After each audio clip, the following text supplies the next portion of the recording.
Olá, boa noite. Sejam muito bem-vindos ao Roda Viva. Estamos ao vivo para todo o Brasil pela TV Cultura e emissoras afiliadas e nas telas do mundo todo pelas diversas plataformas digitais e pelo app Cultura Play. O presidente Lula realizou nesta segunda-feira a primeira reunião ministerial do ano. Em pauta, a cobrança por mais realizações e uma comunicação mais eficiente das iniciativas dos ministérios. Depois que pesquisas apontaram uma queda na avaliação tanto do governante quanto de sua gestão. O nosso entrevistado de hoje estava lá. Ele ingressou no primeiro escalão em setembro do ano passado, num movimento de Lula para trazer o Republicanos, partido ao qual é filiado, para a base do governo. Ao assumir o cargo, herdou um programa, o Voa Brasil, anunciado pelo seu antecessor, Márcio França, mas que até agora não foi efetivamente lançado. A pasta concentra também 78 bilhões em investimentos públicos e privados previstos no novo PAC. Para falar sobre como deslanchar esses investimentos em alguns dos setores mais vitais para o crescimento a longo prazo da economia brasileira e também sobre os dilemas políticos de estar no governo enquanto o próprio partido se declara independente e abriga alguns oposicionistas de peso, recebemos hoje no centro do Roda Viva o ministro de Portos e Aeroportos, Silvio Costa Filho. Silvio Serafim Costa Filho nasceu em março de 1982 em Recife, Pernambuco. É formado em pedagogia e iniciou a carreira política em 2004, aos 21 anos, quando foi eleito o mais jovem vereador do Recife. Em 2006, se elegeu deputado estadual e no ano seguinte virou secretário estadual do Turismo no governo de Eduardo Campos. Nas eleições de 2018, conquistou uma cadeira na Câmara dos Deputados, sendo reeleito em 2022. É filho do ex-deputado Silvio Costa, líder do governo da presidente Dilma Rousseff. Em 2023, foi convidado pelo presidente Lula para assumir o Ministério de Portos e Aeroportos, no lugar de Márcio França.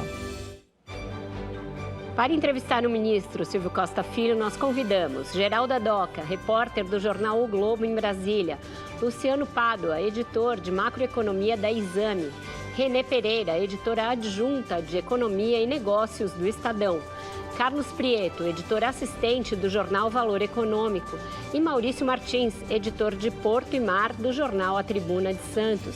Contamos ainda com os desenhos em tempo real por terra, céu e mar do nosso querido Luciano Veronese. Boa noite, ministro. Obrigada por estar aqui conosco num dia que foi bastante atribulado. Começou cedo, né? Boa noite a você, Vera. Boa noite a todos que fazem o Roda Viva. Dizer que sou um telespectador assíduo do programa e quero agradecer o privilégio, de poder conversar um pouco com vocês sobre esse momento que vive o Brasil, o nosso país, e publicamente agradecer ao presidente Lula o privilégio de poder servir ao seu governo como ministro de Portos e Aeroportos. Queria começar perguntando da reunião de hoje, ministro. A gente viu que o presidente fez uma cobrança para que as iniciativas anunciadas sejam colocadas em prática, que o governo comunique melhor os seus programas e que os ministros dialoguem mais entre si para fazer coisas conjuntas, para viajar ao país. Ele acha que tem um problema aí de comunicação e que o governo está perdendo a batalha digital. Queria saber, em relação à sua área, como o senhor entendeu essas cobranças do presidente e o que precisa ainda ser feito para que as coisas deslanchem de vez? Olha, Vera, primeiro dizer que a reunião foi muito positiva, onde o presidente Lula falou um pouco dos desafios que enfrentou ao longo do ano de 2023. Nós saímos de uma eleição extremamente polarizada, onde foi uma disputa entre nós e eles. Infelizmente, a possibilidade de um golpe contra o Brasil. E, graças a Deus, a gente teve um ano muito positivo. Fortalecimento da nossa democracia, fortalecimento das nossas instituições, o respeito à imprensa brasileira, e foi um ano importante para o país. Segundo, tanto o ministro Rui Costa quanto o ministro Fernando Haddad, o ministro Rui apresentou toda a agenda do PAC, o que foi feito ao longo do ano de 2023 e o que nós temos de desafios para os próximos 3 anos. anos, como também o ministro Fernando Haddad falou um pouco da economia do Brasil, os resultados de 23 e as perspectivas para 2024. Eu entendo que foi uma reunião positiva. Quem estiver apostando que o governo do presidente Lula não vai dar certo, vai errar. Eu tenho muita confiança que o presidente Lula chegará muito fortalecido em 2026. Por quê? Porque nós temos uma ampla agenda na área de infraestrutura, na área social e, sobretudo, na área econômica que será oferecida ao país. É importante que a gente possa revisitar o início da transição do governo do presidente Lula. Ele escolheu o ex-governador de São Paulo por 4 vezes, o nosso vice-presidente Geraldo Alckmin, para naquele momento fazer a transição no país. Naquele momento, ele deu um sinal ao povo brasileiro e à sociedade, à classe política, que queria também, sobretudo, governar para todos os brasileiros e para o centro. Tanto é que o Brasil, quando o presidente Lula assumiu o governo, a perspectiva do mercado financeiro, Febraban, XP, BTG, os principais agentes econômicos esperavam um crescimento do Brasil na ordem de 0,6% do PIB. Terminamos o ano com 3% de crescimento econômico. Quando o presidente Lula assumiu o país, e vocês lembram naquele momento, o risco país era mais de 260 mil pontos. Terminamos o ano com 140 mil pontos. Quando o presidente Lula assumiu, a taxa de desemprego no país era de 8,8%. Terminamos o ano com 7,7%, 1,5 milhão de empregos que foram gerados e 100 milhões de brasileiros passaram a ter carteira assinada. Então, toda a perspectiva é na direção positiva, tanto é que o próprio Banco Mundial já aponta o Brasil como o segundo país mais procurado por investidores internacionais. Sim, mas a cobrança foi do próprio presidente, né? De que tem de fazer mais e fazer aquilo que foi prometido. Eu estou perguntando em cima do que foi tratado na reunião de hoje. Naturalmente, ele pede que cada ministro possa, quando visitar os estados, não só falar da sua pasta, mas falar do governo num todo.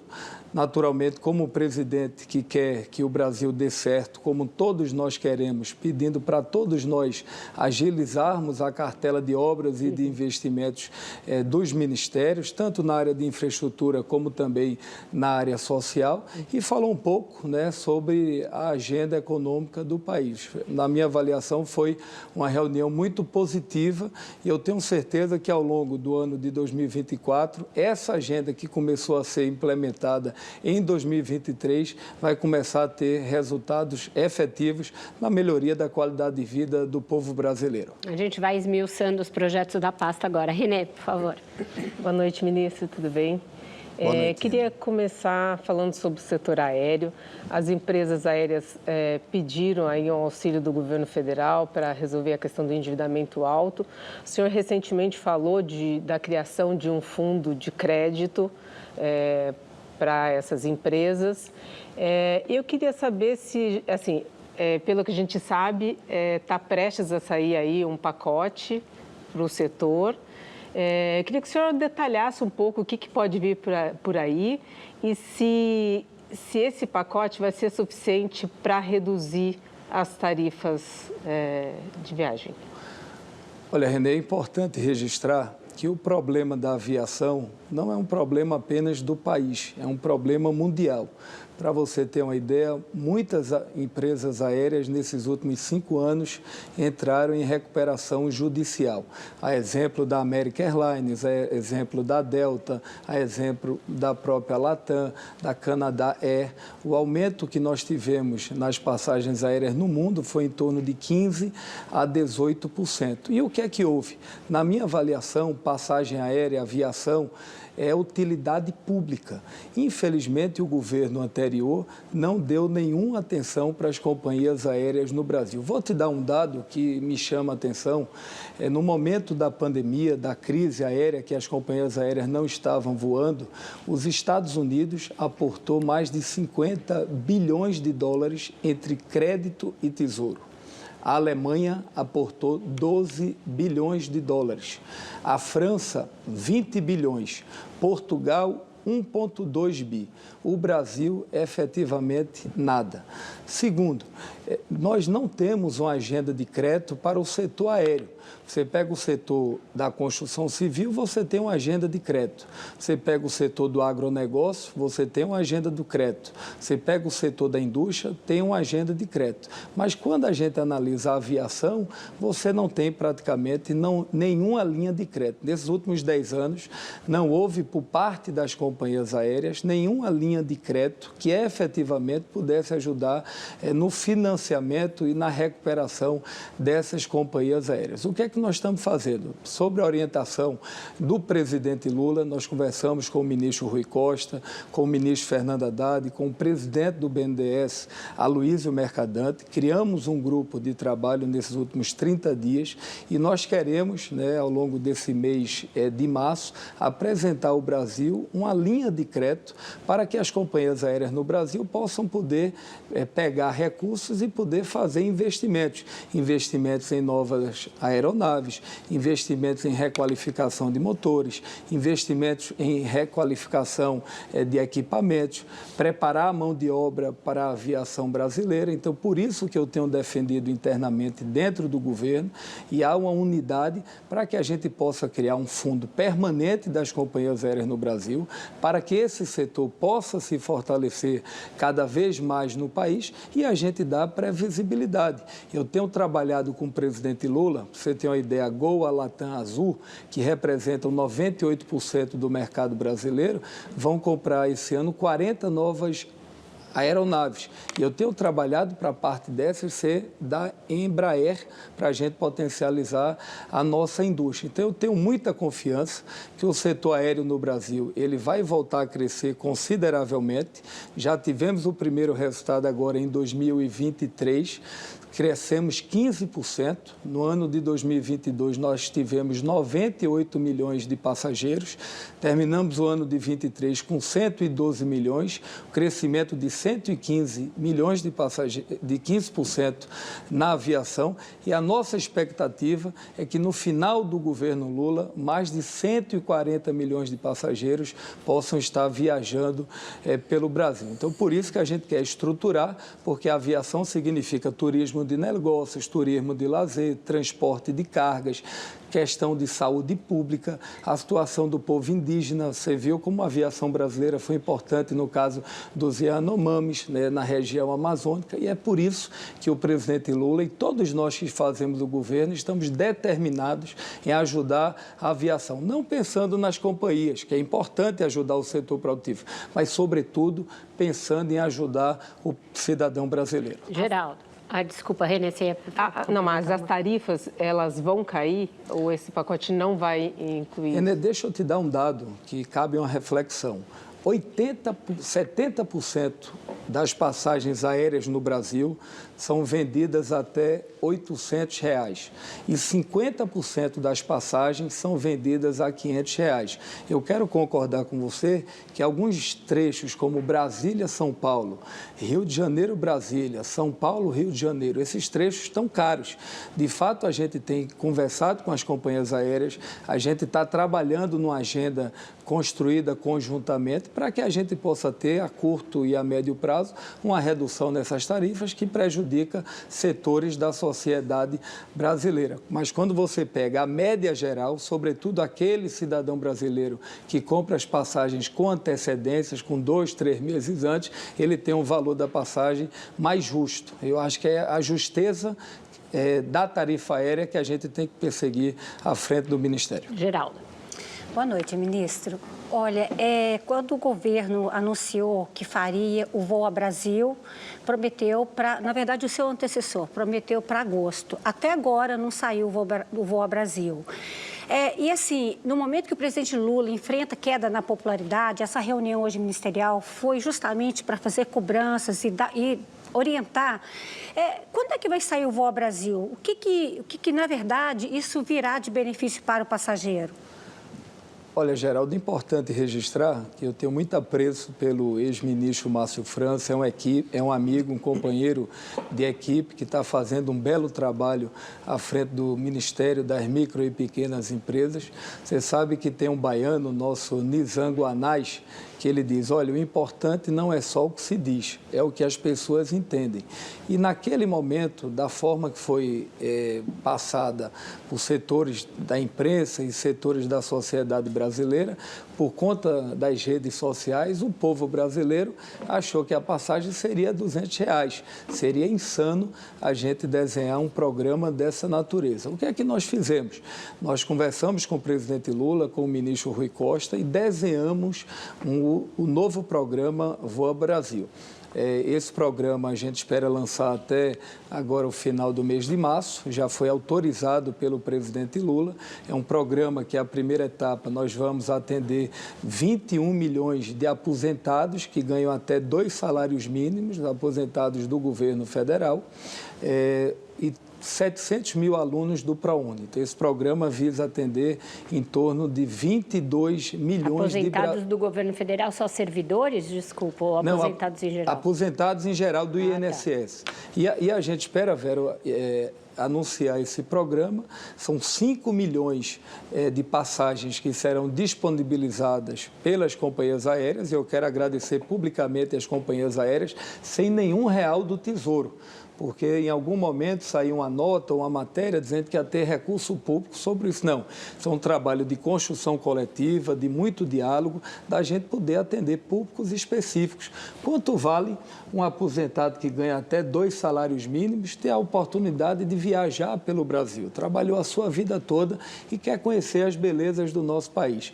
Um aluno do ProUni, que vem, né, das camadas mais difíceis da sociedade brasileira, os menos favorecidos, querem poder fazer um curso, querem poder fazer um concurso público, quer visitar um parente, quer fazer uma visita de negócios, uma visita cultural. Então, a gente modelou essa proposta com o presidente Lula e a gente espera atender em breve esse programa, um programa que eu tenho muita confiança que será um programa exitoso. Mas é só na baixa temporada, né?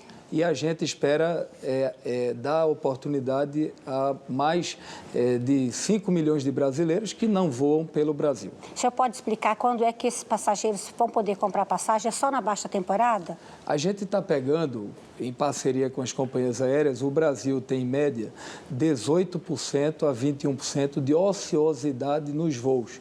Então, a gente espera, na hora que o programa for lançado, esperamos até o final de março, está só dependendo da agenda do presidente Lula, lançando o programa no mesmo dia, o cidadão brasileiro ele vai poder acessar o site, que é o site Voa Brasil, vai linkar qual é o destino que ele quer visitar e, a partir daí, as companhias... Mas é nos meses de baixa temporada, né? Não, ele terá oportunidade ao longo do ano.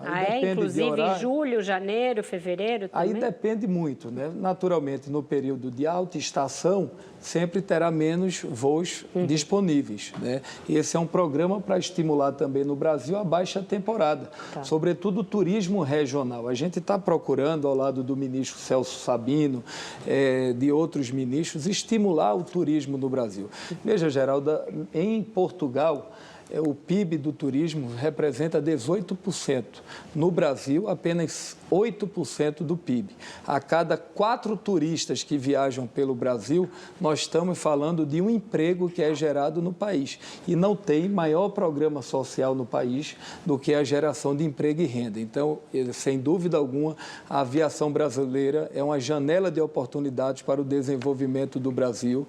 A gente está perseguindo a construção de novos aeroportos, a gente está estimulando novos destinos. De 22 para 23, crescemos mais de 30 novos destinos no país, sobretudo as regiões estratégicas, região do Amazonas, região do norte do país, o Nordeste, sobretudo regiões como o agronegócio está crescendo, como a região do turismo também. Então, toda essa agenda da aviação, ela vai dialogar com o crescimento e o desenvolvimento do país. Prieto, aproveita que o ministro já está de de frente. Boa noite, ministra. Obrigado pela oportunidade.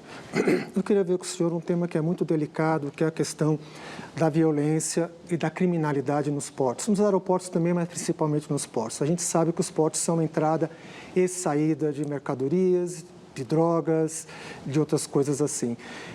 Inclusive com informações da atuação mesmo do crime organizado dentro dos portos, às vezes controlando terminais, ou laranjas controlando terminais. Existem sempre essas suspeitas. O que o Ministério está fazendo efetivamente para isso? Qual é as informações que o Ministério tem sobre essa questão? Olha, você sabe que está na Constituição Federal, artigo 144, que dever da segurança pública é dever dos estados.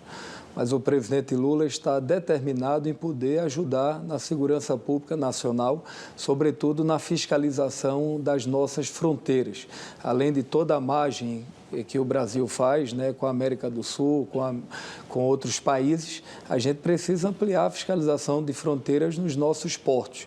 O Brasil tem mais de 250 portos, né, dos quais 18 são portos delegados e 7 docas. A gente está pegando o modelo da GLO, que foi construído lá atrás pelo ministro Flávio Dino, para a gente poder atacar o porto de Itaqui e o porto de Santos. E a gente teve um crescimento em mais de 18% na apreensão de drogas só no porto de Santos. Esse modelo de inteligência entre a Polícia Federal, Receita Federal, Ministério da Justiça, Ministério de Portos, Forças da Segurança Integrado, começaram a dar resultados positivos para a gente poder combater a entrada de drogas e a saída de drogas do Brasil. Agora, a gente está trabalhando para buscar experiências no mundo, modelo de governança, modelo de novas tecnologias. A gente está fazendo estudos na área de drone, a exemplo do Porto de Santos está buscando tecnologias internacionais. Então, todos os nossos portos, que a GLO e também aeroportos começou a atuar de forma integrada, nós tivemos uma redução no tráfico de drogas e na entrada de outros drogas entorpecentes no Brasil. Isso precisa ser combatido. Todos nós do governo estamos determinados e a gente espera avançar nessa experiência a outros portos e aeroportos do Brasil. Luciano. Ministro, boa noite. Bom revê-lo. Muito tem se falado recentemente algumas notícias a respeito de uma compra da Azul, né, comprar a Gol. E tem se falado também que o governo teria algum interesse nessa transação. Eu queria entender, para a gente poder esclarecer, como é que o governo vê uma potencial aquisição da Gol pela Azul. E como é que o senhor entende essa questão da concentração de mercado? Como o senhor mesmo citou, 98% do mercado brasileiro é concentrado em 3 empresas. Então, eu queria entender como é que o governo vê isso e se preocupa os senhores também a questão da concentração de mercado. Olha, como você tão bem disse, né, 98% da aviação brasileira é dominada por 3 companhias aéreas, Latam, Gol e Azul. Eu tenho trabalhado, né, dialogado com o setor produtivo nacional e vou iniciar uma agenda internacional, né, também o presidente Lula tem ajudado nessa direção para a gente poder trazer novas companhias aéreas para o Brasil. Eu defendo a entrada de novas companhias aéreas no país para a gente poder aumentar a competitividade, que é muito saudável para o país. Segundo, é importante registrar que a própria Gol já negou, né, essa possibilidade de compra. Eu penso que a Gol vai sair muito maior desse processo, como a Latam lá atrás saiu. Eu lembro que há 5, 6 anos atrás, muitos achavam que a Latam não ia avançar. Terminou hoje a Latam sendo a empresa que apresenta resultados positivos e eu espero que a Gol saia muito maior nesse processo. E a aviação, como eu disse, tem dificuldades não só no país, mas no mundo. Por exemplo, algumas companhias aéreas até querem vir voar para o Brasil, mas hoje tem dificuldades de novos aviões, de novas aeronaves. Você tem uma ideia, antes da pandemia, em 2019, o mundo fabricava 1.900 aeronaves. Hoje, o mundo está fabricando 1.680. Então, houve uma queda em quase 200 aeronaves por ano. Em 5 anos, estamos falando de mais de 1.000 aeronaves. Então, tudo isso tem prejudicado o crescimento, né, da aviação no mundo e, mais do que isso, a possibilidade de novas companhias aéreas também virem a operar no Brasil. Mas a gente está discutindo com o mercado da América do Sul, a gente está dialogando com o mercado africano. Eu estive na Arábia Saudita com o presidente Lula, com a Etihad, que tem interesse de voltar a avaliar operações no Brasil. A gente tem conversado com grupos italianos, os espanhóis. Eu falei com o presidente que vai avançar e aí, de fato, eles querem ampliar voos para o norte e nordeste do Brasil, voos da Espanha para cá. Então, eu vejo a perspectiva do crescimento da aviação internacional muito positiva, tanto é que os próprios dados da Embratur mostram que a aviação internacional cresceu mais de 22% de 23 em relação ao ano de 22. Significa dizer o quê? Que mais turistas estrangeiros querem começar a voltar a viajar pelo Brasil. Isso ajuda muito a economia do turismo e de negócio do país. Tá certo. Desculpa, Luciano, mas a gente precisa ir para um rápido intervalo. Perdão. Eu volto já com a pergunta do Maurício e a gente pode esclarecer o que ficar em aberto nos próximos blocos. Não sai daí.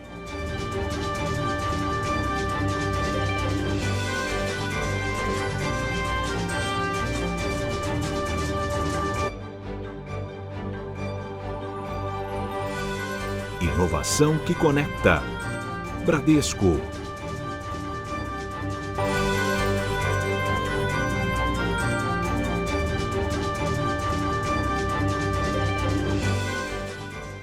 Estamos de volta com Roda Viva, que hoje recebe o ministro de Portos e Aeroportos, Silvio Costa Filho. Quem vai perguntar para ele agora é o Maurício Martins. Boa noite, ministro. Ministro, historicamente, a autoridade portuária do maior porto do Hemisfério Sul, Porto de Santos, é loteada a partidos políticos, com denúncias ao longo dos anos de corrupção em contratos milionários. Passado recente, diretores foram presos. Eu queria saber do senhor, essa prática continua no atual governo, essa prática de loteamento de cargos políticos. Isso não atrapalha os projetos, os grandes projetos do Porto de Santos? Eu queria saber se o senhor acha que o compliance, a conformidade na autoridade portuária de Santos, ela funciona realmente. Olha, primeiro é importante registrar que hoje o presidente do Porto de Santos é um quadro técnico que vem da iniciativa privada, um advogado muito bem conceituado no estado de São Paulo, e ele foi indicado à época ainda pelo ministro Márcio França. Então fica claro que não foi um componente do Republicanos indicar o presidente da autoridade portuária.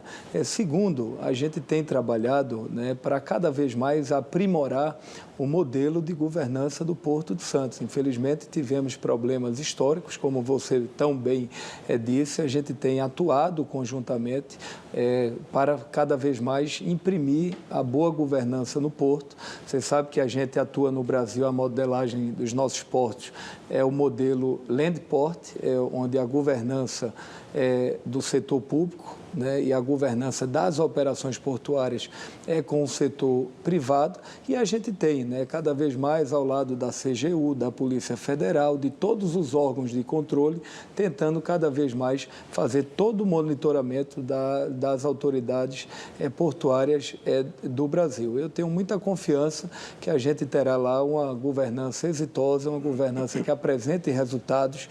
Nós estamos lidando com o maior porto público da América Latina, onde 30% da corrente de exportação e importação do mundo passa pelo Porto de Santos, e a gente precisa cada vez mais ampliar o volume de investimentos e, de fato, apresentar resultados ao povo de São Paulo e ao povo do Brasil. Para você ter uma ideia, no governo passado, né, e eu não faço política criticando A, criticando B, eu gosto sempre de falar com números, porque contra fatos não há argumento.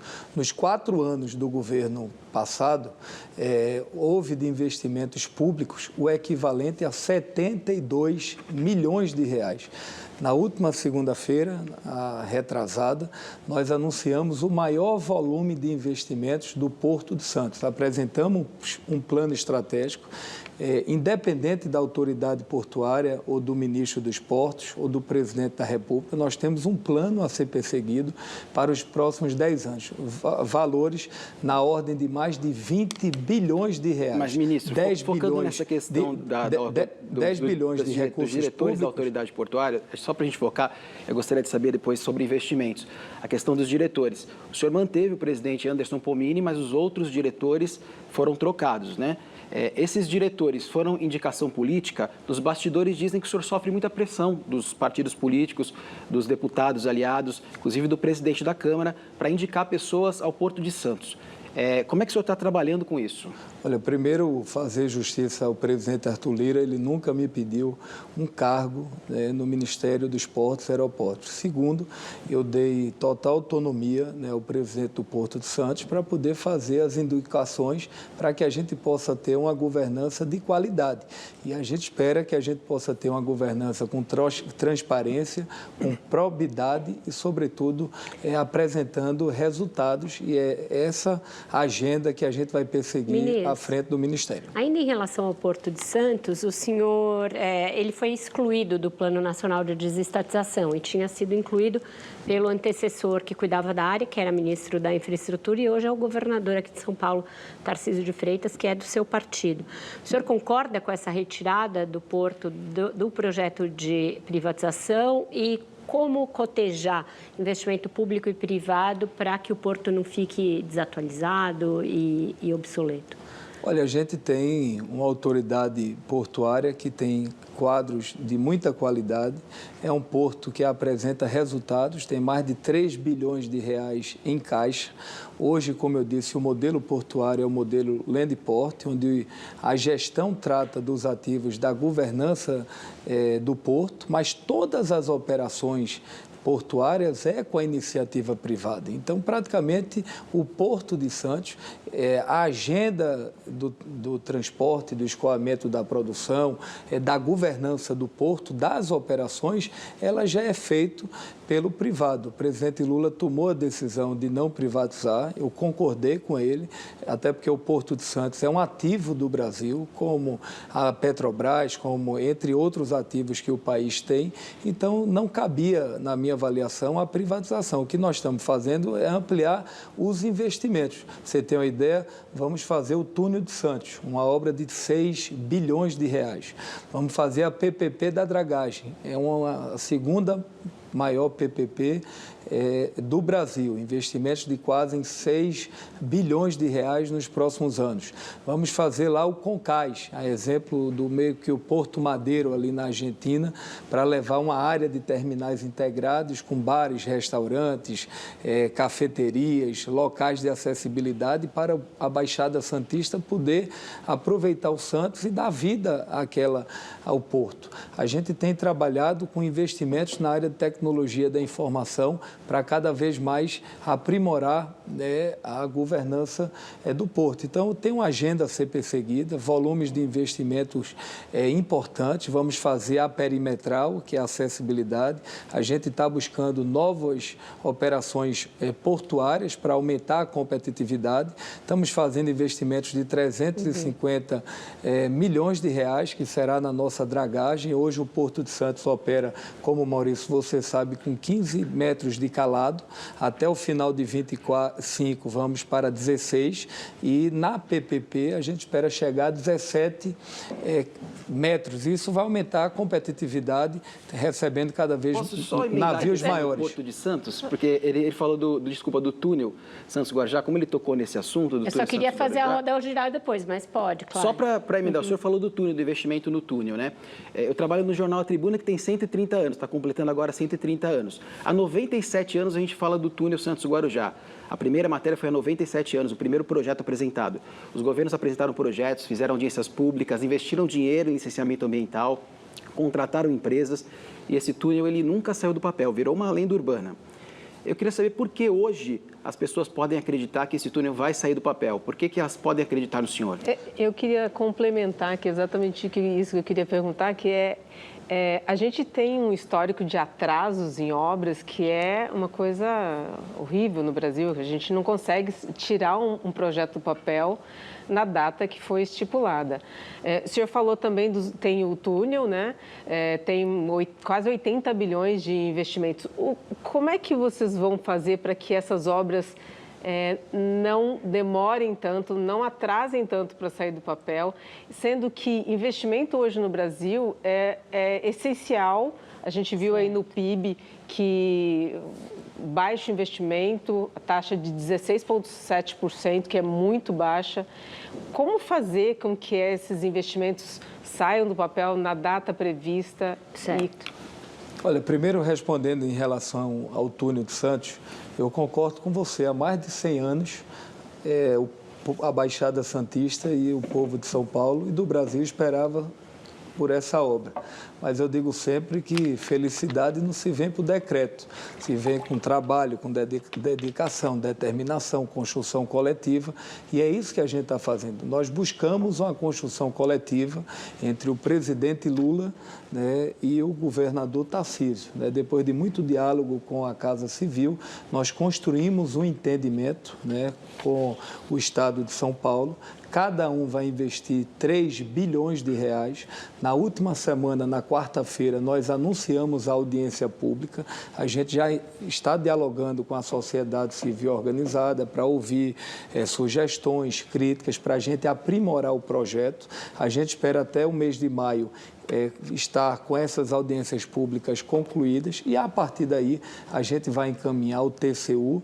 Né? As licenças ambientais já estão autorizadas para, se Deus quiser, de maneira coletiva, a gente, a partir do início de 2025, a gente poder fazer a licitação e dar a ordem de serviço para essa obra, que é a maior obra do PAC, uma obra que será uma referência no mundo e fundamental para o escoamento da produção brasileira. Nós estamos determinados a tirar essa obra do papel. E eu quero concordar com você, viu, Renê? O Brasil tem uma dívida histórica com projetos. Desde a Constituição de 88, nós discutimos saúde, educação, segurança pública, discutimos programas sociais, mas faltou historicamente, uma agenda para discutir projetos no Brasil. A gente, nesses últimos 6 anos, 8 anos, né, a gente, de fato, melhorou a governança de projetos no Brasil. Para fazer justiça ao presidente Lula, as concessões aeroportuárias surgiu no governo do presidente Lula e hoje é um ativo do país.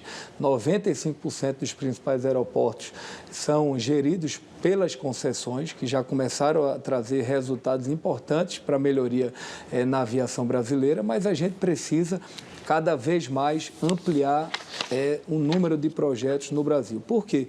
Porque o mundo está vendo o Brasil como uma janela de oportunidade. Eu estava dizendo ontem que, segundo o Banco Mundial, das 10 principais economias do mundo, o Brasil é a segunda mais procurada por investidores internacionais. Nesse mês de janeiro agora, nós saímos de 6,5 bi de investimentos internacionais em janeiro de 2023 para 8,5 bi agora em janeiro de 2024. Por que eu estou dizendo isso? Porque o mundo está observando o Brasil como uma janela de oportunidade. Investimentos em portos, aeroportos, rodovias, infraestrutura, e tudo isso vai ser fundamental para o Brasil. E eu tenho, nesses últimos anos, o Brasil vem aprimorando a sua cartela de projetos. Isso vai ser fundamental para a retomada de um crescimento saudável no Brasil. Geralda, pediu? Ministro, falando em janela de oportunidades e falando em portos, aproveitando esse gancho, a indústria de cruzeiro vem crescendo muito e cresceu muito depois da pandemia, mas a maioria dos destinos não tem portos para atracagem de embarcações que são cada vez maiores. E, além disso, os custos operacionais dos portos são muito elevados em relação a outros países. Custos de praticagem, de atracação, de embarque de passageiro, desembarque. O que o Ministério dos Portos está fazendo para aproveitar essa janela de oportunidade e resolver esses gargalos? Olha, Geraldo, eu concordo com você que o Brasil não tem uma prioridade, uma agenda, né, no transporte de navios, sobretudo nos cruzeiros. a gente tem dialogado dentro do Ministério, dialogado com o Ministério do Turismo e com outros órgãos do próprio governo.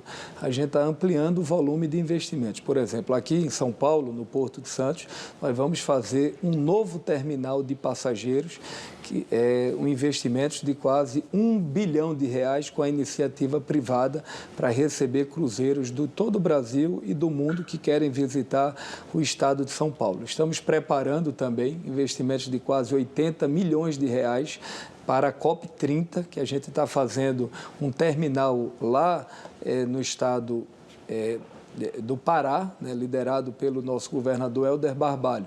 Estamos trabalhando um terminal de passageiros lá no Porto da Bahia, no Porto do Recife, também no Porto do Rio de Janeiro.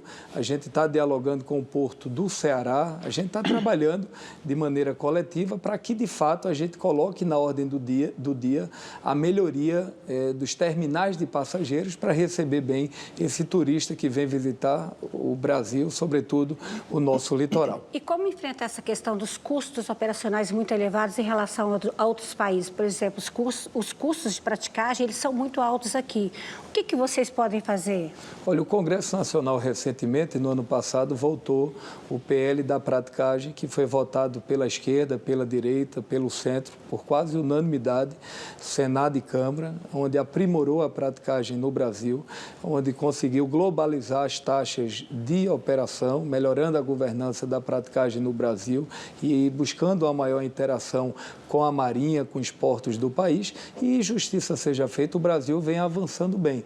Vocês conhecem, né, a agenda portuária no país, por exemplo, o Porto Sem Papel fez com que a gente reduzisse de 20 dias para 7 dias, até 4 dias, as operações portuárias no Brasil. Ou seja, o navio está demorando de espera, chegou a demorar 20 dias, agora está demorando 4 dias. A gente tem avançado no diálogo com a iniciativa privada, a gente está discutindo com a praticagem, com todos os agentes envolvidos, para cada vez mais dar competitividade aos portos brasileiros, que é um desafio nosso.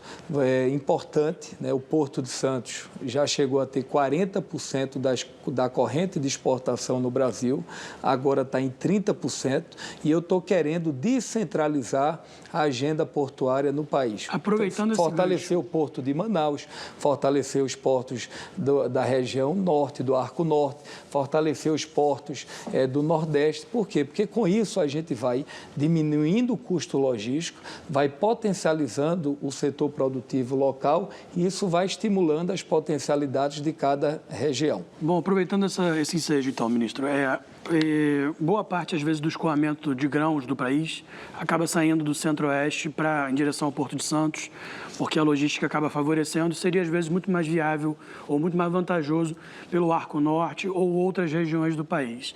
Então, eu queria entender qual que é o planejamento, né, a respeito disso. E eu peguei um relatório da CNT que fala que é interessante que um dos principais gargalos dos portos é a insegurança jurídica e regulatória dentro dos portos, precariedade das infraestruturas de acesso e a pluralidade de órgãos reguladores e excessiva burocracia. O senhor falou da excessiva burocracia.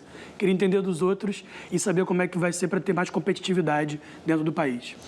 Olha, eu tenho dialogado com todos os canais institucionais de participação popular, de colocar, de fato, a agenda portuária na ordem do dia do Brasil. Essa é a orientação do presidente Lula e do nosso governo. Para você ter uma ideia, nos Estados Unidos, 70% do escoamento da produção no país é feito por ferrovias.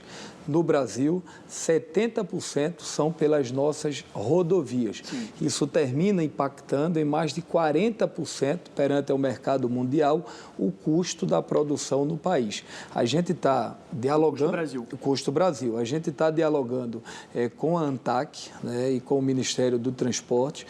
O presidente Lula já autorizou, pela primeira vez na história, a Secretaria Nacional de Hidrovias, onde a gente vai fazer... Tem data para ser... A gente vai lançar agora na primeira semana de abril essa Secretaria Nacional de Hidrovias. São 4 novas hidrovias que a gente vai fazer licitações, né, as concessões dessas hidrovias, a exemplo da hidrovia do Madeiro, a hidrovia do Rio Tocantins, do Amazonas, e isso vai ajudar o Brasil e muito. O Brasil tem 18 mil quilômetros hoje de hidrovias navegáveis, com um potencial de 42 mil quilômetros. Isso significa o quê? Na hora que a hidrovia é feita, a gente reduz em 40% o custo da produção e mais do que da operação, e mais do que isso. A cada 25 embarcações, nós estamos tirando mais de 500 caminhões das nossas estradas. Então, nós estamos pensando nesse modal de transporte para poder ajudar no escoamento da produção, reduzir o custo logístico e ampliar a competitividade do Brasil, já que o Brasil, só no ano passado, de 23 em relação a 22, o crescimento portuário foi de 6% do setor. E olha que o agronegócio tem crescido bastante. O agronegócio, Vera, o milho, a soja, o açúcar e grãos, né, para você ter uma ideia, cresceu 22%. Então, é mais do que emergencial que a gente possa estruturar os portos do Brasil. Que não tem capacidade estática, né, diga-se de passagem, mas por favor, Pedro. Prieto. Ministro, eu queria voltar na questão da reunião do presidente Lula com os ministros hoje.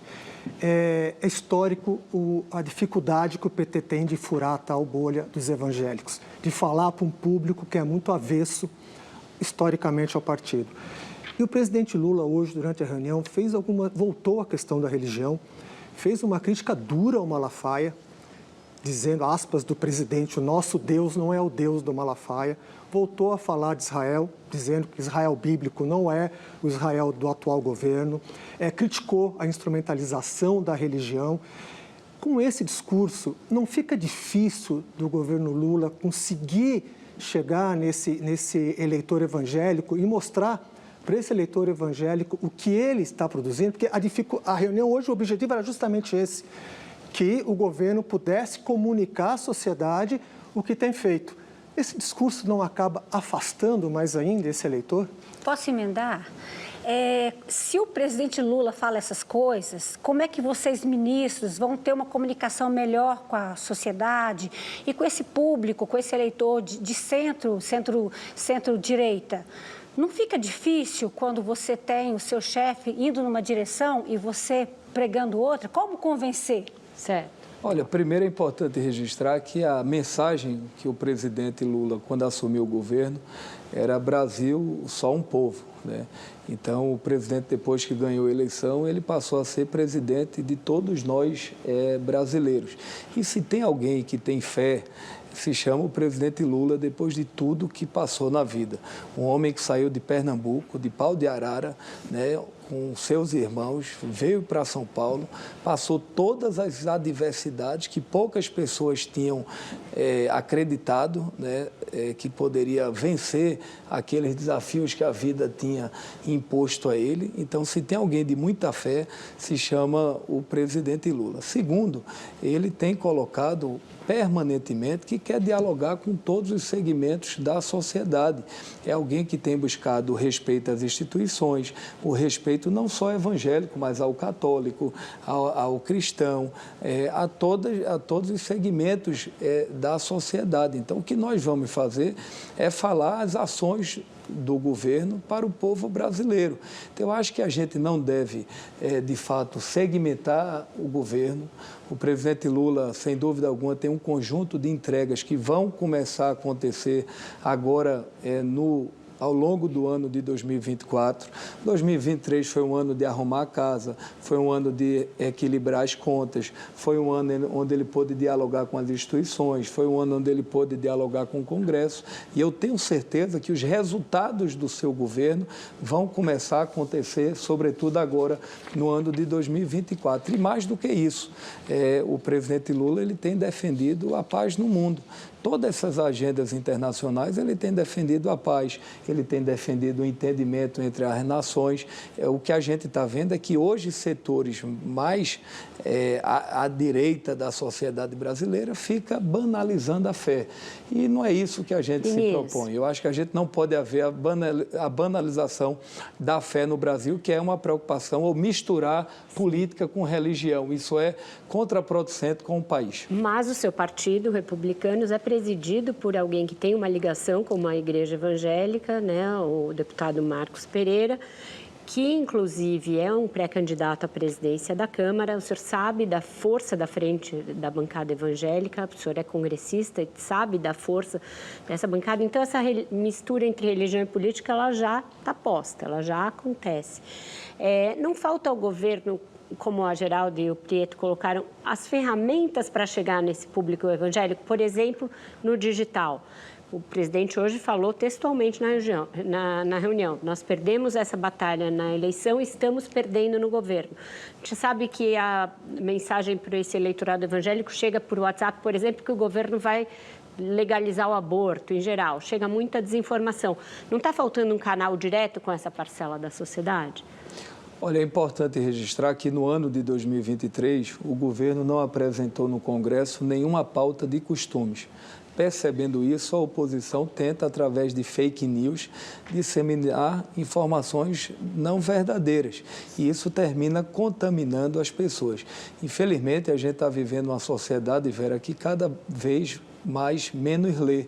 Eu recebi recentemente um resultado, a cada 10 jovens brasileiros que chegaram aos 15 anos de idade, sequer esses jovens leram apenas um livro. Então, a gente está vivendo uma sociedade que cada vez mais recebe uma notícia de Instagram, de WhatsApp, printa e sai formando opinião sem ter nenhum conteúdo. Então, essa banalização das redes sociais, da fake news, é que precisa ser combatida. O que é que o presidente Lula está empenhado? De mostrar resultados ao povo brasileiro. E isso começou a acontecer. O poder de compra do brasileiro, ele aumentou em mais de 16%. A gente está vendo que os programas sociais começaram a avançar. A gente está vendo o aumento na geração de emprego e renda no país.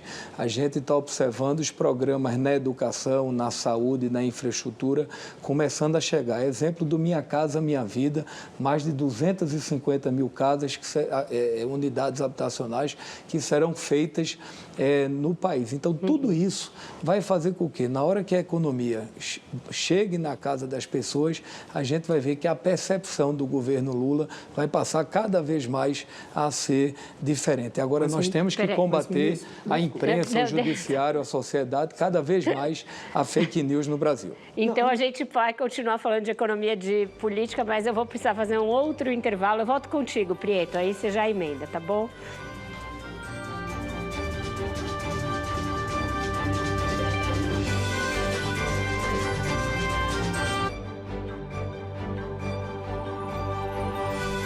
Inovação que conecta. Bradesco.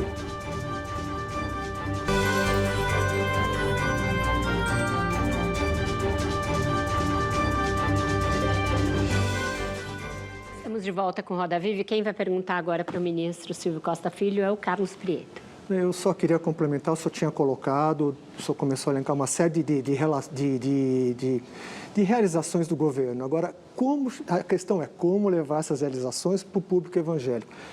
Apesar de você ter o WhatsApp, você ter as redes sociais, para boa parte desse público vale o que o líder dele fala ali no culto ou dentro da igreja. O governo deveria buscar essas lideranças? Olha, importante registrar, como teve o bloco, você me dá a oportunidade de poder falar um pouco sobre o nosso presidente Marcos Pereira, que ele é evangélico, mas nunca misturou a relação da sua religião com o Partido Republicano. é alguém que defende a democracia, é alguém que defende a liberdade de expressão, é alguém que dialoga dentro do Congresso com a esquerda, com a direita, tem ajudado o país nas pautas mais importantes que o governo precisa, é alguém que tem responsabilidade cívica com o Brasil e, naturalmente, é alguém que pode ajudar muito o governo do presidente Lula no diálogo com o segmento evangélico do país. É um dos melhores quadros do parlamento brasileiro. Você sabe que tinha uma frase do Brizola na eleição de 88, que quem conhece Brizola vota Brizola. Quem conhece Marcos Pereira passa a admirar a pessoa humana que ele é, que passou muitos desafios na sua vida e hoje é um ativo. O senhor já está na campanha dele para a presidência, para o lugar do e é um ativo, Vera, do parlamento brasileiro. Agora, meu avô, sabe, Carlos, era cortador de cana lá em Pernambuco. Pernambuco é um estado pobre do Brasil e ele era lá de uma região chamada Mata Sul. E ele passou muitas dificuldades na vida. E ele sempre me dizia, desde muito cedo, eu ainda garoto lá na casa dele, ele dizia, meu filho, olha, a verdade sempre vence. Por mais que demore um pouco, mas a verdade sempre vence. O que o governo precisa é falar a verdade cada vez mais para o povo brasileiro e mostrar suas realizações, porque com as suas realizações, a percepção da sociedade vai ser muito maior do que qualquer ação política que possa usar o segmento evangélico, que é tão importante para o Brasil. E as igrejas evangélicas, elas cumprem um papel social muito bonito no país. Quantas pessoas estavam nas drogas, na criminalidade e hoje estão nas igrejas. Então, o presidente Lula quer dialogar não só com o segmento evangélico, mas dialogar com toda a sociedade brasileira. Diga lá, depois. Ministro, o Luciano falou sobre uma pesquisa da CNT, né, e que aponta muitos gargalos nos portos, especialmente no Porto de Santos. O senhor anunciou investimentos, falou um pouco aqui desses investimentos, anunciou lá em Santos mais de 22 bilhões de reais nos próximos 4 anos, em obras, várias obras.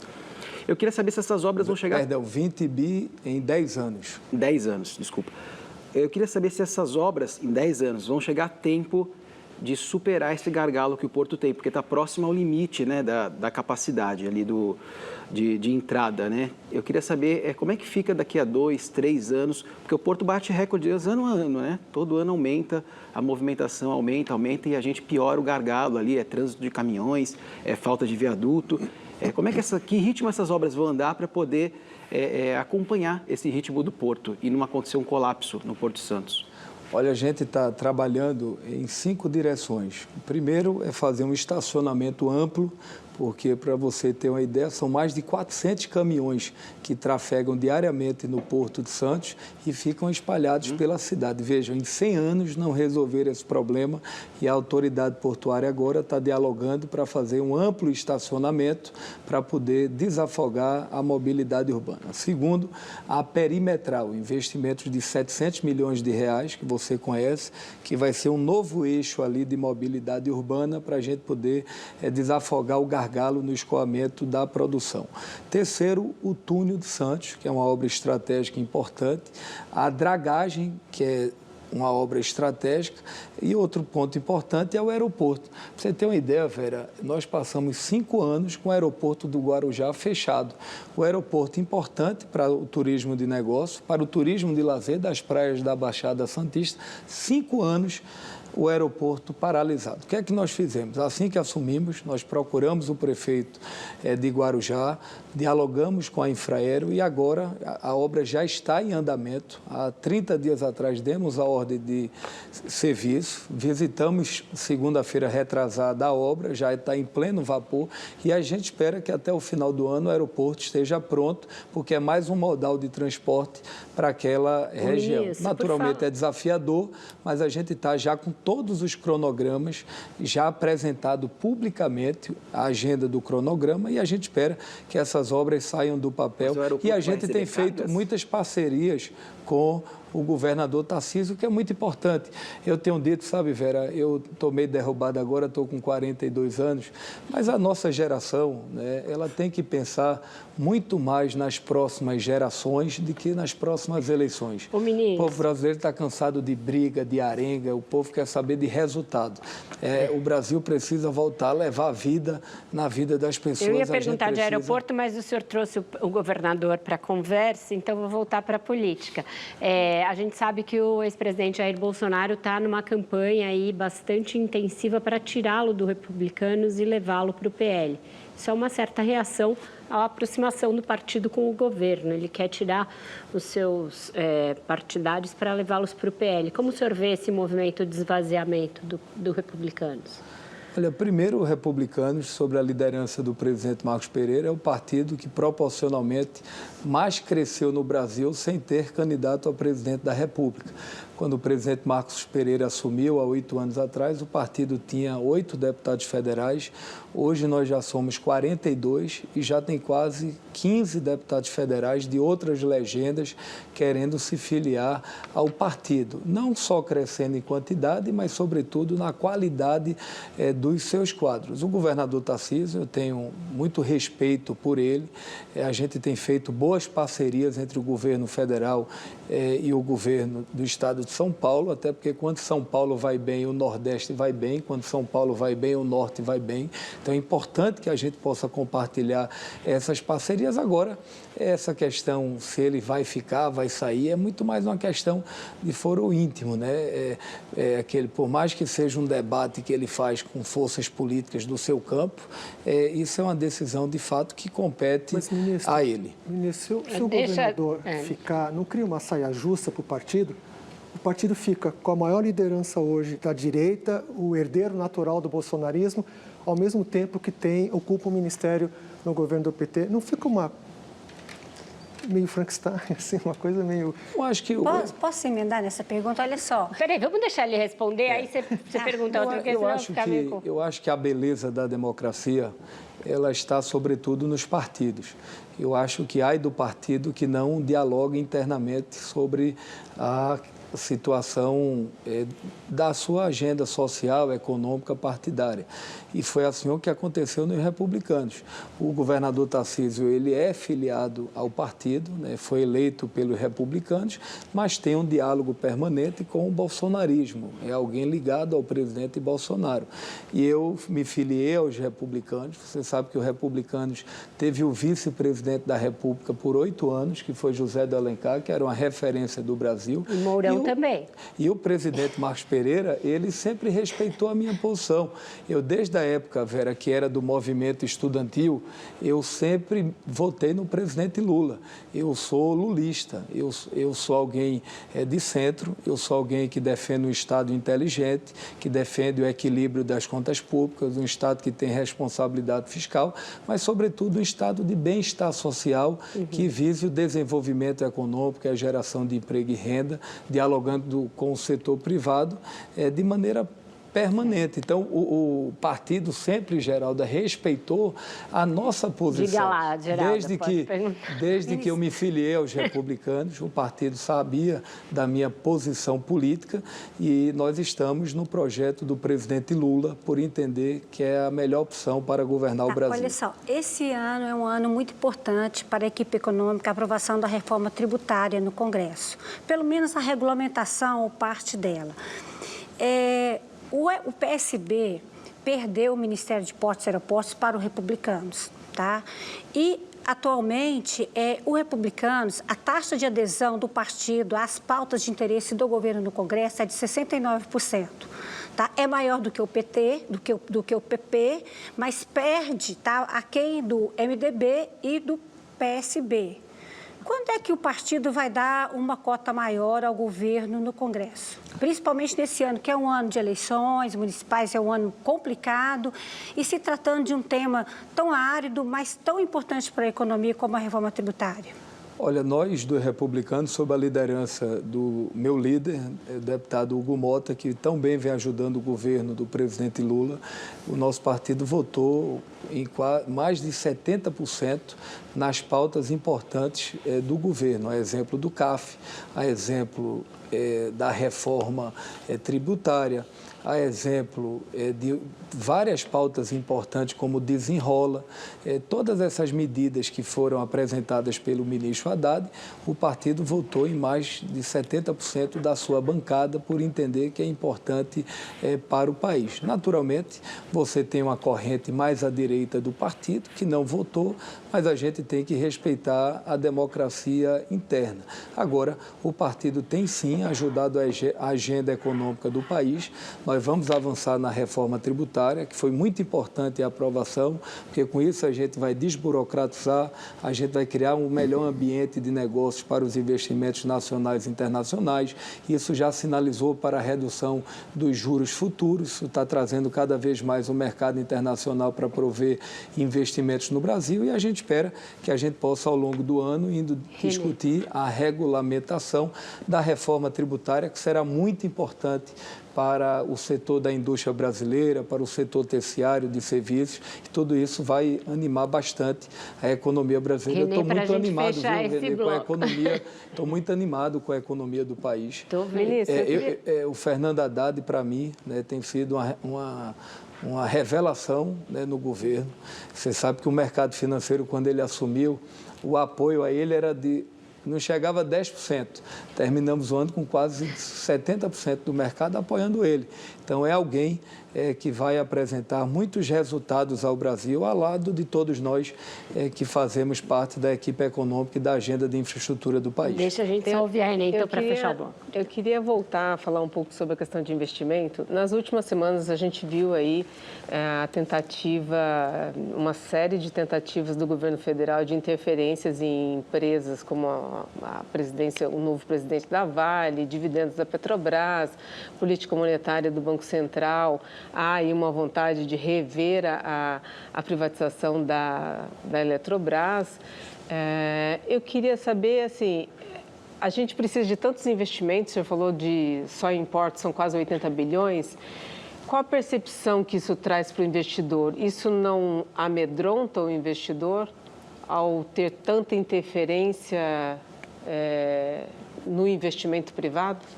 De forma alguma. Vou lhe dar 2 dados importantes. Primeiro, esse do Banco Mundial, que coloca o Brasil como o segundo país mais procurado por investidores internacionais. Segundo dado importante, você sabe que no governo Bolsonaro, Vera, as fábricas fecharam, muitas fecharam do setor automotivo. E nós vamos ter, de volume de investimentos das empresas automotivas do Brasil, mais de 95 bilhões de reais. Quando você pega o setor da energia, 300 bilhões da iniciativa privada. O setor da infraestrutura vai dar um volume de mais de 150 milhões.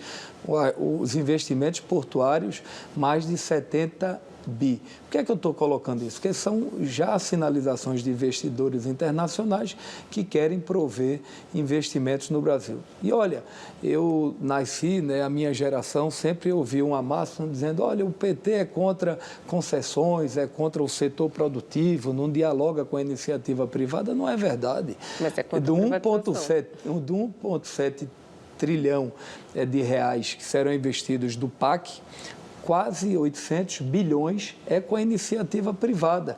Então, o presidente Lula, cada vez mais tem dialogado com o setor produtivo nacional, dialogado com o setor produtivo internacional, a exemplo da agenda dele na Arábia Saudita. Os árabes querem vir investir muito aqui no Brasil, desde operações portuárias em fertilizantes, como também em concessões de rodovias. E o volume de investimentos agora internacionais de janeiro de 2024 para janeiro de 2023 já cresceu mais de 10%. Os dados são muito animadores para o ano de 2024. O ministro está com os números na ponta da língua. Vamos só ver se todos eles vão se concretizar depois. A gente vai para mais um intervalo. Eu volto daqui a pouco com o Luciano perguntando.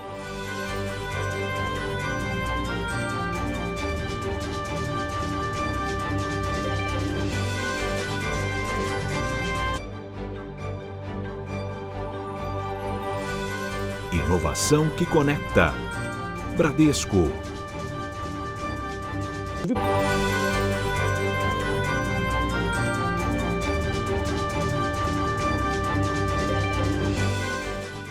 Roda Viva está de volta e quem vai perguntar ao ministro Silvio Costa Filho agora é o Luciano Pádua. Ministro, uma das pautas mais sensíveis para o setor aéreo é o querosene da aviação, o QAV.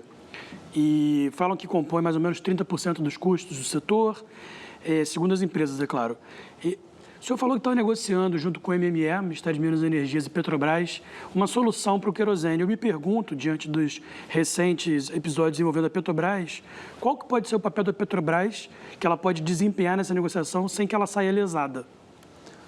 Olha, há sensibilidade no governo. Você sabe que a Petrobras ela tem a sua autonomia institucional. O QAV no ano de 2023, a gente trabalhou de maneira coletiva, já houve uma redução em 17% do QAV. Foram 4 quedas seguidas, né? 4 quedas seguidas no ano de 2023 e a gente espera continuar nessa direção. Mas houve uma alta agora de 8%. Houve uma alta que é natural logo no início, mas assim, já houve uma agenda de redução do QAV. A gente está trabalhando junto à Petrobras para tentar buscar uma redução maior, mas não depende do Ministério dos Portos. A gente vem tentando sensibilizar a própria Petrobras e a gente está dialogando também agora com o SAF, que é o novo combustível da aviação, que dialoga com a agenda ambiental.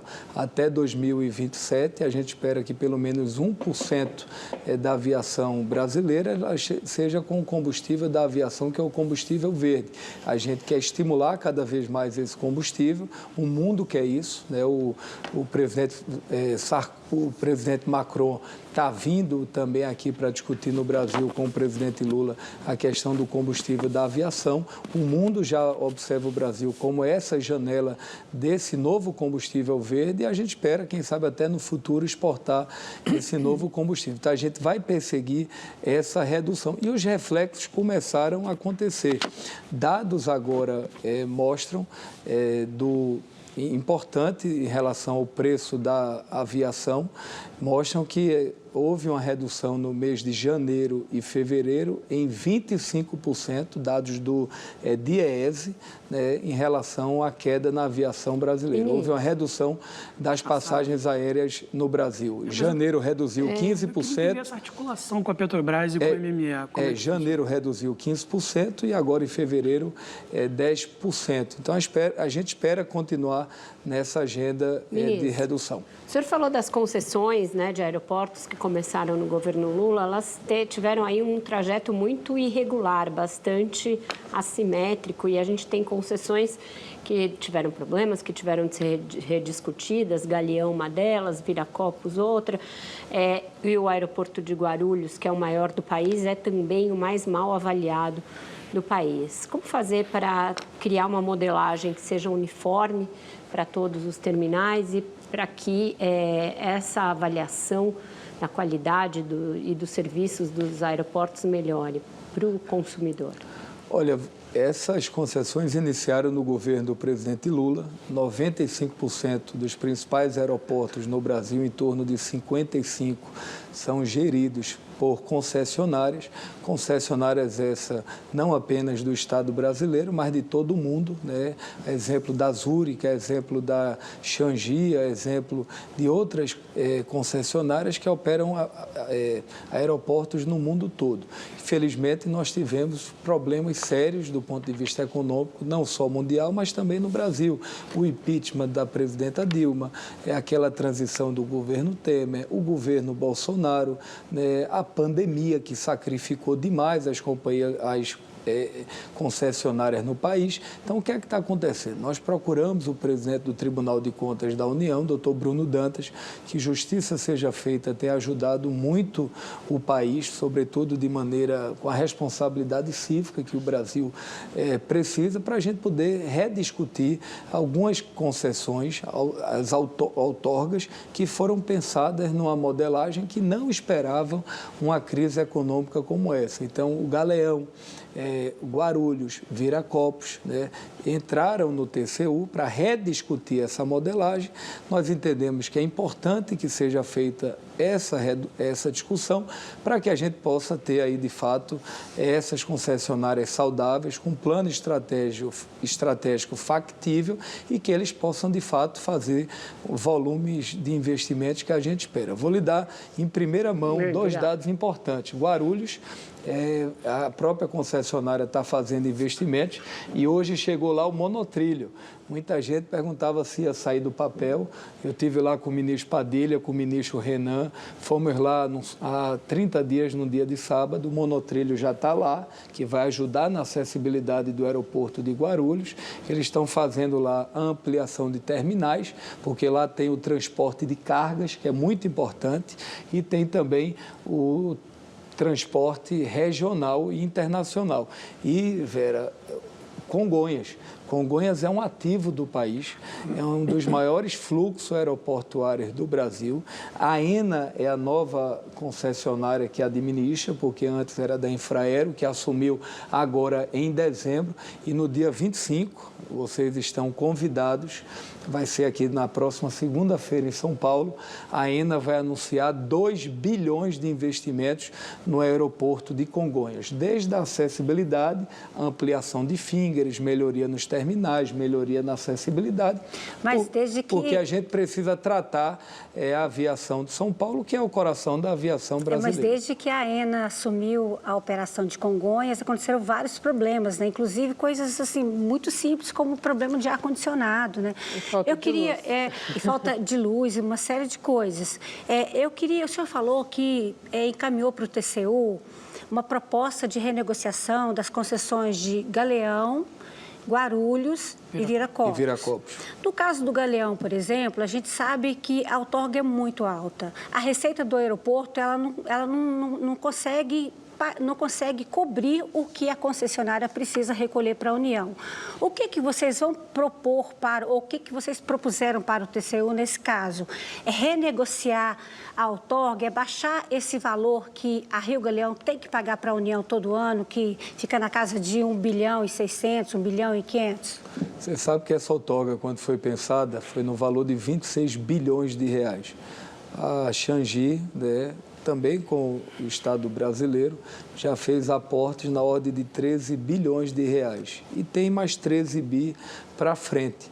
A gente precisa, de fato, buscar um ponto de equilíbrio, porque da forma que foi pensada aquela concessão lá atrás, por conta de todas as crises, por conta de pandemia, ela precisou ser discutida. A gente não pode arbitrar, o Ministério não tem uma posição formada sobre isso. Mas pode sugerir, pode propor. A gente criou um grupo de trabalho, o secretário nacional nosso de aviação, doutor Juliano Norman, tem feito essa interlocução com o Tribunal de Contas, com as concessionárias, para a gente poder, o TCU avalizando, a melhor modelagem precisa. Por quê? Porque a gente precisa salvar o Galeão.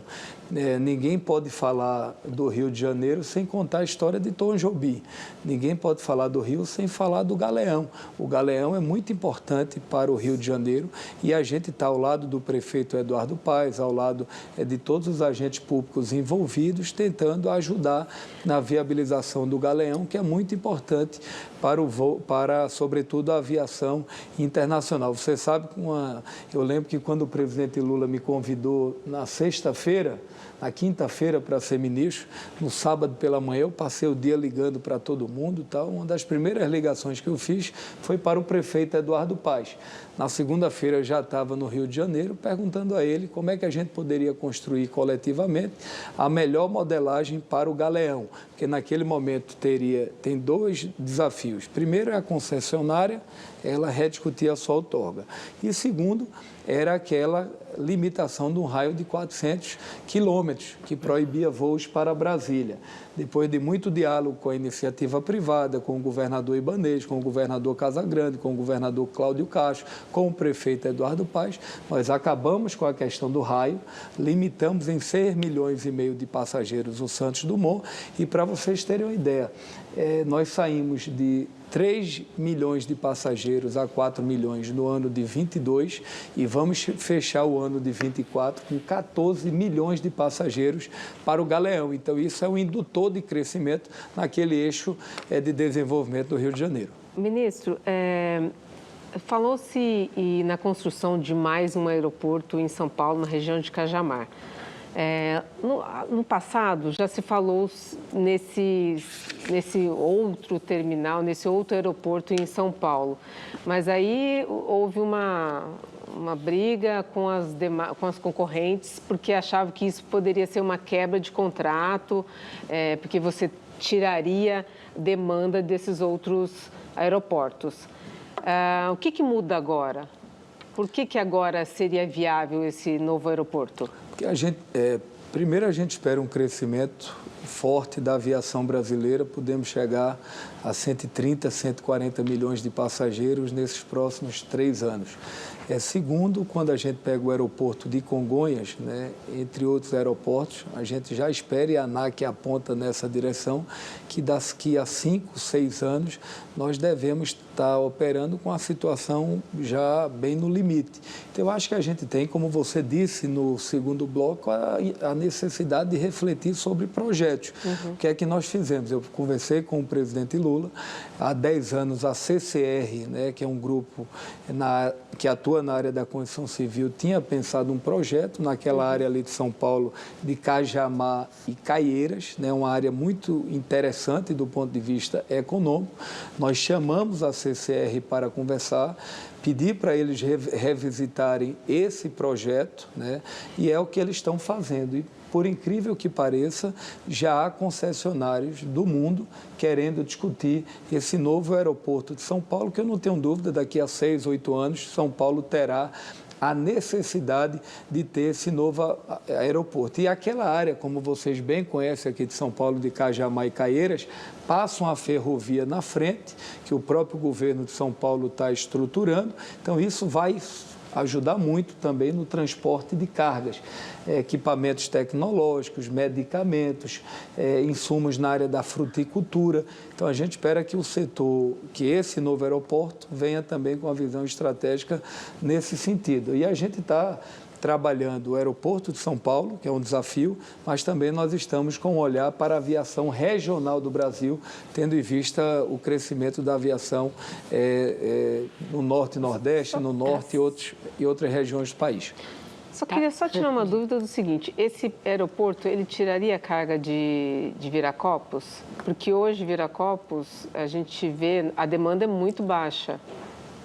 Não, a princípio não. A gente tem dialogado com a ANAC, a gente recebeu recentemente Viracopos. Viracopos tem uma perspectiva de crescimento considerável nesses próximos anos. O que a gente quer é ter, de fato, a aviação do estado de São Paulo ampliada, que vai desde o aeroporto, desse possível novo aeroporto. A gente desenhou, e o Congresso Nacional, investimentos para o aeroporto de Americana, que é importante.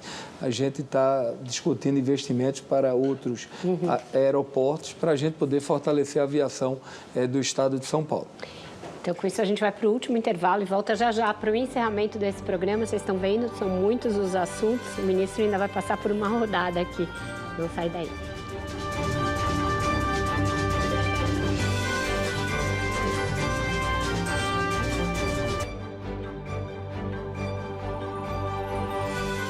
Inovação que conecta. Bradesco.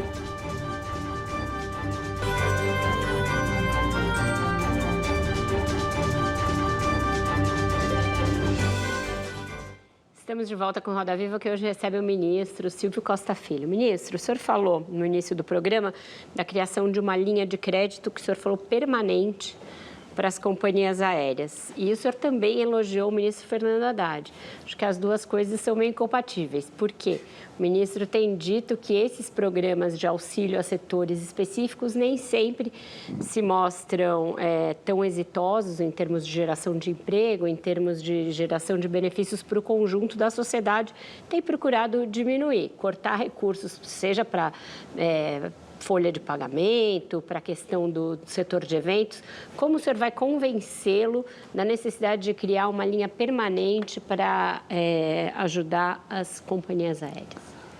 Olha, são duas discussões. A primeira, o que o ministro Haddad tem, de fato, reclamado no bom sentido da palavra e, de fato, criticado de maneira mais efetiva, foram as desonerações que foram dadas nesses últimos anos no Brasil. Nós estamos falando em quase 700 bilhões de reais em desoneração. Tem muitas desonerações que foram importantes, mas tem muitas desonerações que também foram desnecessárias. Tanto é que ele está perseguindo essa agenda para tentar ver qual é, de fato, a desoneração saudável que ajuda na geração de emprego e na retomada da economia. Mas na ajuda ao setor automotivo, ele fez curtinha no tempo e no valor. Com foco, né? O setor automotivo, ele tem foco, empregabilidade, né? Crescimento. Aí sim é uma desoneração importante.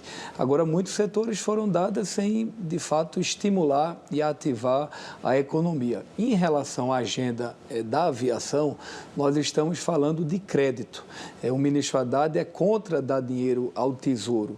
Né? Eu concordo, até porque a gente tem que gastar recursos do Tesouro para investir em saúde, educação, infraestrutura. O que a gente tem que garantir e perseguir, a gente tem o apoio do ministro Haddad, do presidente do BNDES Mercadante, do próprio ministro Rui Costa, é uma agenda de crédito. Então é só crédito? Só crédito para as empresas aéreas poderem usar o crédito e poder voltar a investir na aviação brasileira, como muitos setores têm crédito no Brasil, e isso é saudável. Então não tem nenhum outro tipo de subsídio, é só crédito? Não, e vou lhe dar um dado. Hoje o ministro Haddad apresentou os bancos públicos brasileiros, no primeiro ano do presidente Lula, em 2023, já emprestou mais do que os 4 anos do governo Bolsonaro. O que é que isso significa? É que o setor de serviços, a indústria, a economia, ela vai retomar num crescimento muito exponencial ao longo do ano. Eu espero que o Brasil esse ano possa até crescer mais de 3%.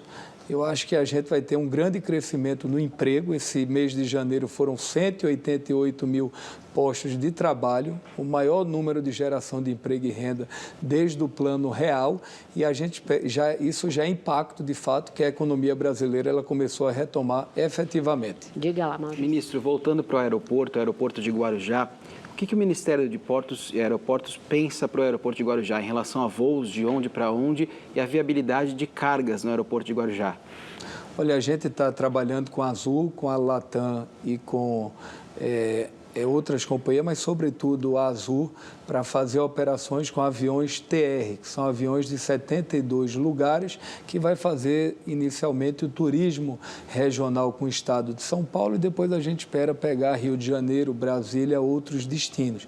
E, paralelamente, né, esse mesmo avião fazer o transporte de cargas. E lá também a gente quer fazer, porque o Porto de Santos, Vera, todo brasileiro, todo economista, todo profissional deveria conhecer a importância que o Porto de Santos tem para o Brasil. Eu não conhecia.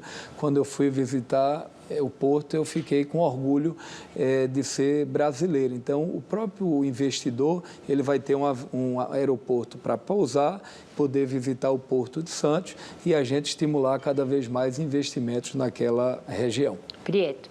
Ministro, gostaria muito de fazer pergunta de porto a aeroporto, mas num dia que tem uma reunião do presidente da República com seus ministros, a gente tem que explorar o assunto. O presidente Lula falou de corte em orçamento, e se ele falou, como é que isso pode atingir a sua pasta?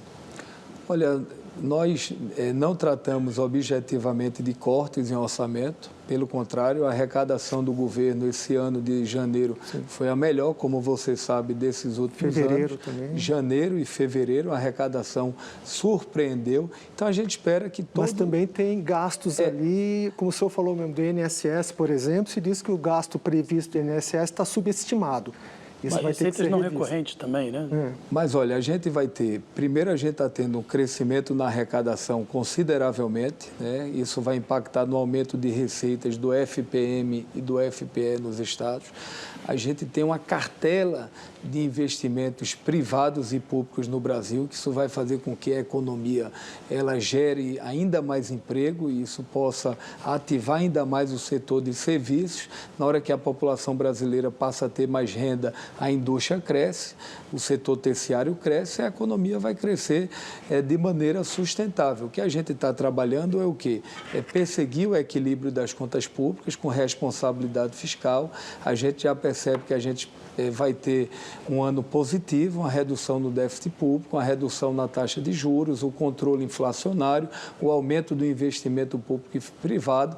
As notas de crédito do Brasil, exemplo do Standard Poor's, já colocam o rating do Brasil melhorando a nota de crédito do país, porque isso significa mais agentes econômicos querendo investir no Brasil, em todas as áreas, sobretudo na área da agenda ambiental, a neoindustrialização, né, fazer investimentos na indústria de maneira sustentável.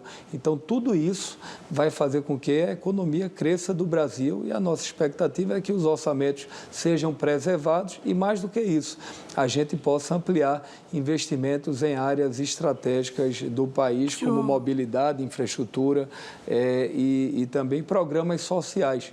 O Bolsa Família vai crescer, o Pé de Meia também, é um investimento que vai ser muito importante, esse programa, investimentos em programas sociais, sobretudo para as pessoas menos favorecidas. Então, eu acho que tudo isso será benéfico para o país. Eu quero aproveitar o gancho da aprovação, da popularidade, para falar que uma coisa que costuma ter muita popularidade também são projetos de lei que mudam programas de fidelidade, que impedem cobrança por bagagem, que impedem cobrança por marcação de assento.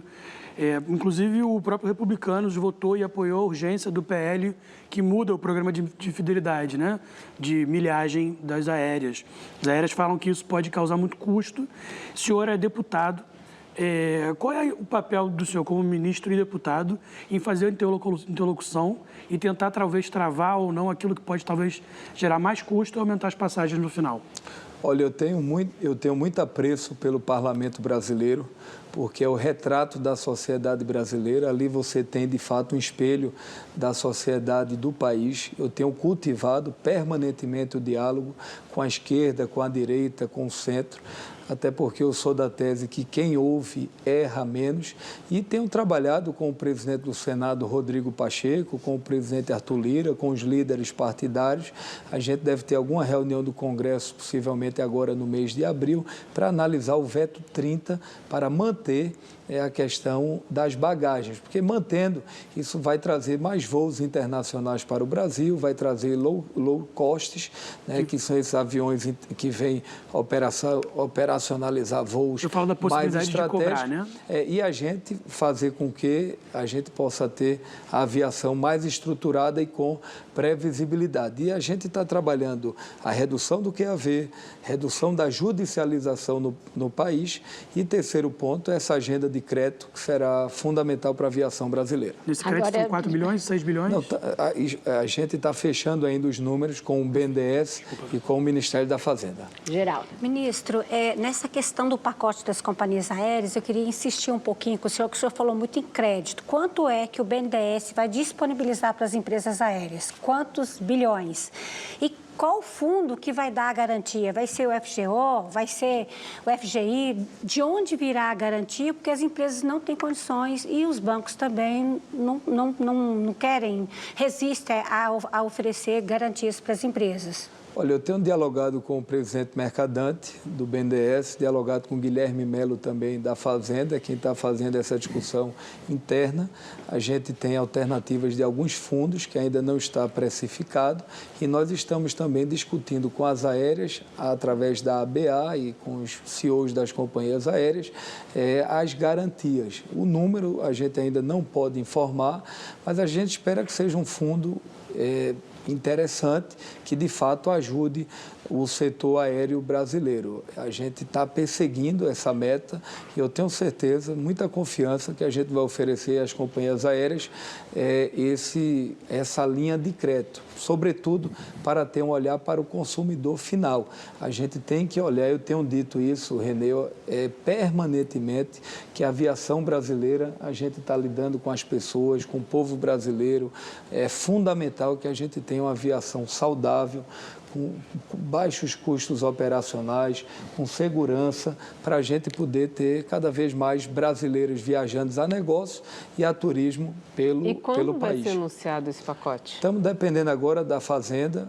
Na próxima terça-feira ou quarta, estamos fechando a agenda do ministro Haddad e do presidente Mercadante, uma reunião para a gente poder avançar na direção dessa agenda de crédito.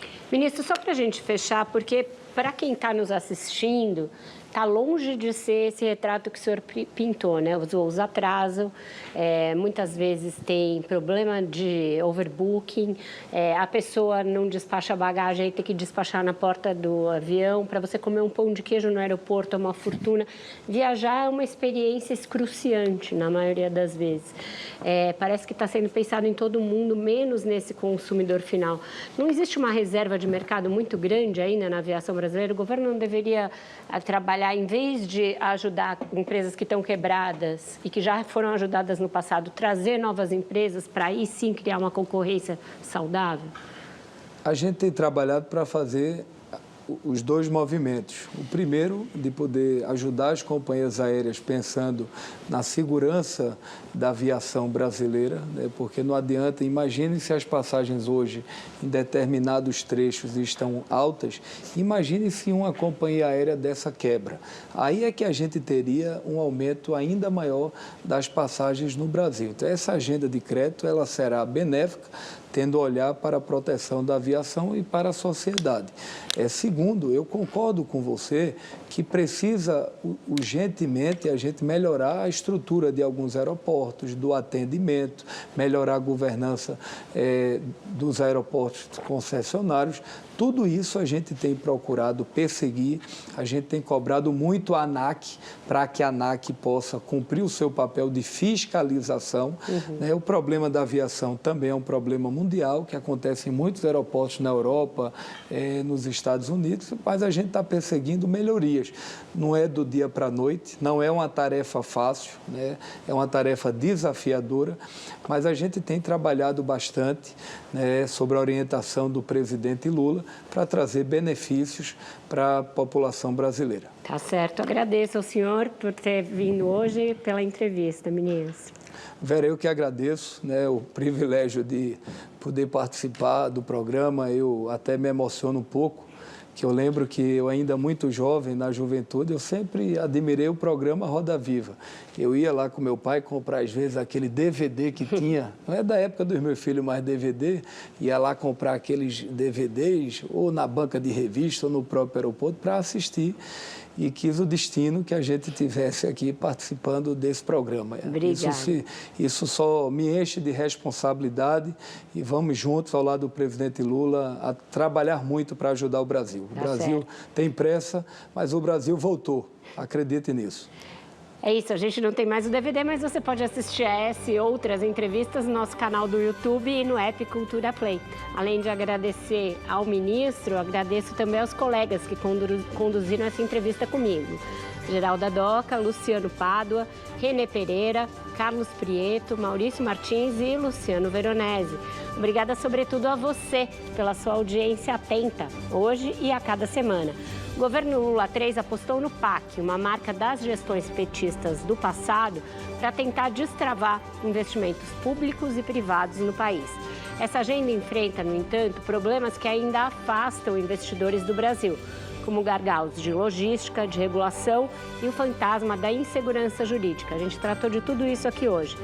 Nós vimos que superar esses entraves, ao mesmo tempo em que se equilibra diante de uma certa ambiguidade política do seu partido, são os maiores desafios do ministro Silvio Costa.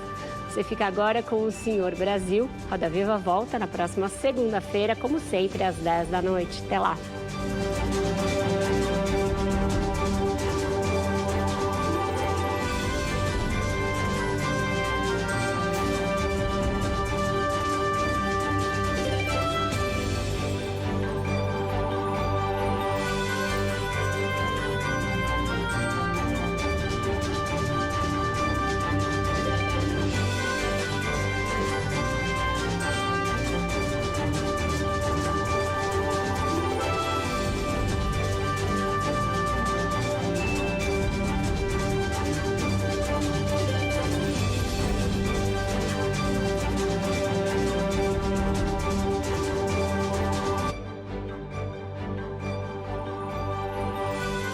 Inovação que conecta.